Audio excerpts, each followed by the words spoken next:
Okay, it's been some year, Paddy. Let's start with George Groves. In 2014, started with a fight for you guys outside of the ring when you went to get the Froch Groves 2 mandatory. Right. Looking back on that, it's a wise decision. Very wise decision. We got the rematch. I said directly after to George, I think you have a case to appeal that. You know, he wasn't too sure if we did. We had more of a chat about it.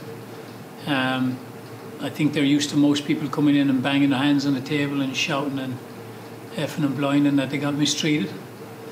We put a DVD together of the fight, of things that were said in the fight by the referee. We put together 2 psychological reports, one from psychiatrists, one from psychologists. Put on our bet whistle and went down there and spoke to them and presented the case. And decided with George. So yeah, good decision. Do you think if you hadn't gone and done that the fight would ever have happened? Very, very slim chance. We were advised by everyone not to do it. Even when we did get it, they tried to spin it to their favour, saying, you know, now George will get less money because he'll only get the 15% because that's all he's entitled to, so on and so forth. And George proved that wrong too. So I'm glad that George, you know, he made his own decisions and took some educated risks last year. That's the type of dude he is, but it worked out for the best. And looking back on the fight itself, obviously it was some fight. You've had a lot of time now to digest it. How do you see that fight? I think that was. I think that's been up until the point of course, the ultimate mistake we made in the 8th. I thought that was his best performance out of those 2 fights, probably out of the whole year.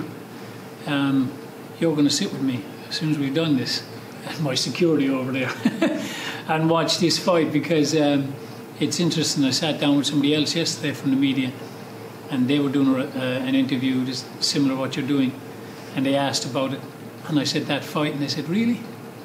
And I said, yeah, when did you watch it? And he said, oh, I watched it on the night. And I said, okay, and since then, when have you watched it?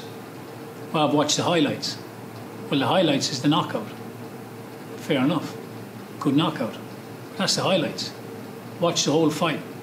So we sat down together, turned the sound down, and I said, all right, you score it. And he scored it 7 rounds to George, none to Carl. It was a great performance. Carl was falling short. George was dominating with the jab.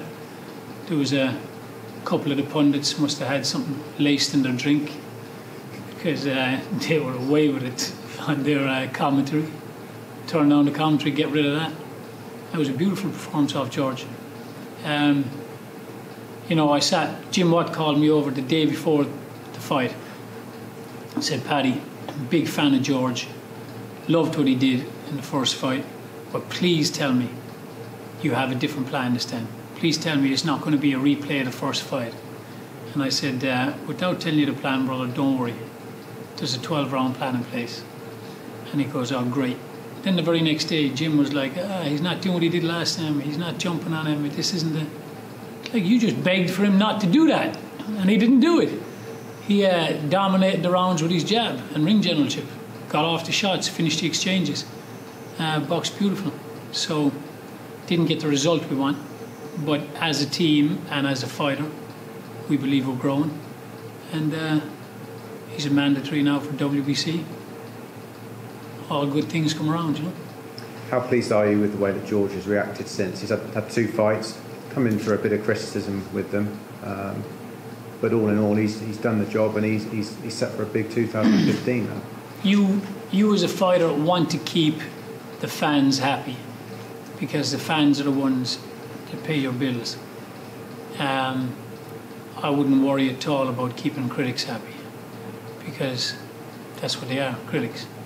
You got to take a compliment and a slight with a pinch of salt, because if you start buying into the compliments people are paying you, then when those same people slight you, you got to buy into that too. You know, every man knows himself how he's performed, no matter what he says to the public, how he's performed, how he's feeling. George, I like the fact that he takes risks, that he's bold.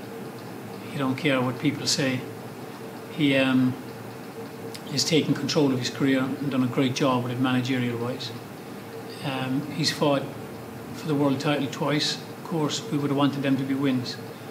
He negotiated himself into the biggest fight in British history for far more money than what they said he was a fool for turning down.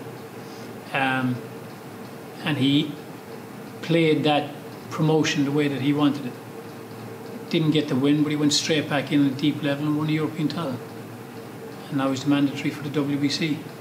I think he's done things, let's say they're working out in every way, bar of course the two Froch fights the way he would have wanted to. He's in control of his own career, that's good. So, I mean, Anthony Durrell looks like being the next fight.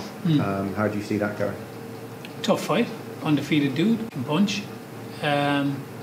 You know, that's a real fight. But that's what you expect for a world title, a real fight.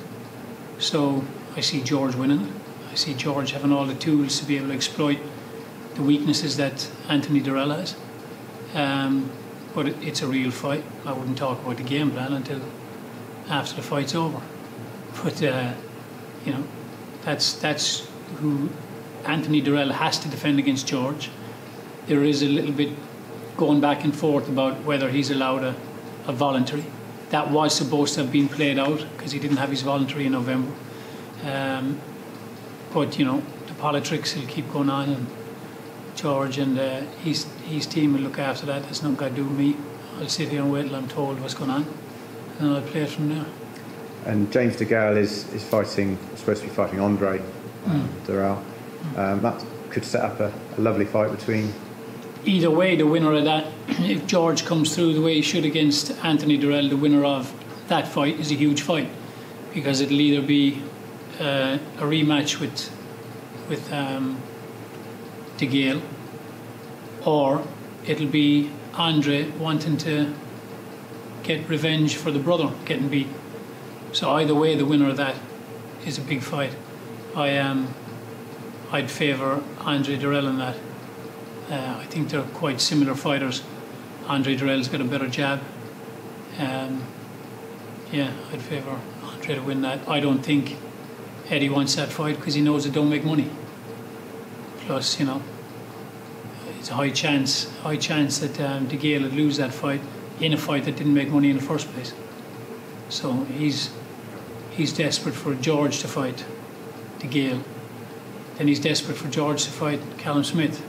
And he wants George to fight all these super middleweights, which I don't think George has a problem with, as long as it makes sense. It's a great division, isn't it? And like you said, you've mentioned a few. There's so many options out there for George. Fantastic division, great division. I like Callum Smith, a fan of his. I still think he's a year, 18 months away.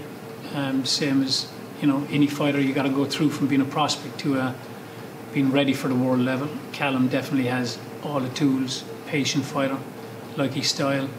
DeGale obviously is a Olympic gold medalist, and you know, these are all world class fighters, and it's great to have the division in Britain bumping. You know, with James, with Carl Froch, with Callum Smith, with George, with, you know, there's so many you can just keep saying. And then at the middleweight division too, a few of those boys will move up. And on the world scene with Golovkin, he will move up. You know, there is a lot of big fights to be had. Is there room for Froch Groves 3? Yeah, why not? Why not? As it stands now, you know, the public, if the public demand it, it'll happen. Will the public demand it now? No. George has had 2 shots and we've lost him. But we're very content and pleased with the way he was performing within them. You put all the completed rounds together.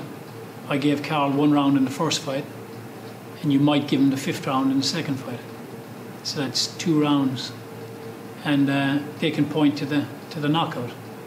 That's fine. You have Pacquiao and Marquez fought 4 times. You couldn't put paper between them and the decisions on any of them. But then Marquez gets the knockout over Pacquiao. Still doesn't deny from the fact that they were close fights. The fights with Carl and George, I don't see them as being close. And other people will. I think they should go back and watch it again instead of commenting straight away. Go back and watch it, turn the sound down and watch it, like you're going to have to do. And then you're going to be on video with your opinion. And you can have your own opinion, but after watching it again. So why wouldn't there be rematches? If George comes back with the WBC belt, the one that Carl lost to Andre Ward in America, and George came back with it, I don't think that Carl has put it to bed yet. He still has a bee in his bonnet about George. I don't feel the same way about George. I don't think George gives a damn about Carl. It is what it is. He wishes he won the fights. He'd love an opportunity again, but he doesn't wake up every morning thinking about it. He wants to be a world champion. He didn't necessarily want to fight Carl Froch. He wanted to be a world champion. Got the opportunity. People felt that he didn't get given the opportunity for the fight to finish. Rematch got demanded. He lost that. Now he's mandatory again for WBC. So he's getting what he wants as far as the opportunity to become world champion. That's what he wants. Now if he becomes world champion and comes home and he's got a belt over his shoulder, chances are it'll get talked about again. If Carl can live with the fact of the way it's worked out so far, then there won't be a third fight. Because I don't think Carl wanted the second fight. Let's always look at the facts. Forget, everyone can look at the knockout and go, but he knocked him out emphatically. So that says he knocked him out. What happened up until that point and what happened leading into it? He didn't even want to be in the rematch because he sat on ringside on the Thursday and said, I can't get up for George Groves. The hairs on the back of my hand stand up for Chavez. Can't get up for George Groves, that's it. That was the Thursday. And on the Friday, the IBF mandated it. By the Monday, he was up for the fight. Where he was 3 days before, he wasn't 4 days before. So, that could happen. What do you think Carl's next move will be? Well, they're talking about Chavez, but I think Duca, one of them, said that that might not be happening now because Top Rank said that they still haven't won the contractual obligation. If they can't sort out something there, that won't happen. I know that Chavez has been in talks now with Al Heyman to take him over. He's probably the most powerful man in boxing, period, right now. So things can be made to happen in boxing that you wouldn't think can happen, and all of a sudden they do. So he possibly would fight Chavez. If he does, good luck to him. Be a good fight, be an entertaining fight. Outside of the ring, George is taking on a management role. Mm-hmm. Your two guys here. Yep. How pleased have you been with how that's gone so far? I'm very pleased because, you can try to do it all yourself, or you can, George brings things to the table that I can't. George can open doors that I can't. George can, get them attention and make moves for them that'll move their career forward that I wouldn't be able to do. And then I bring to the table the development of them, for better or for worse, and they bring together their efforts. So as a team, we're doing good.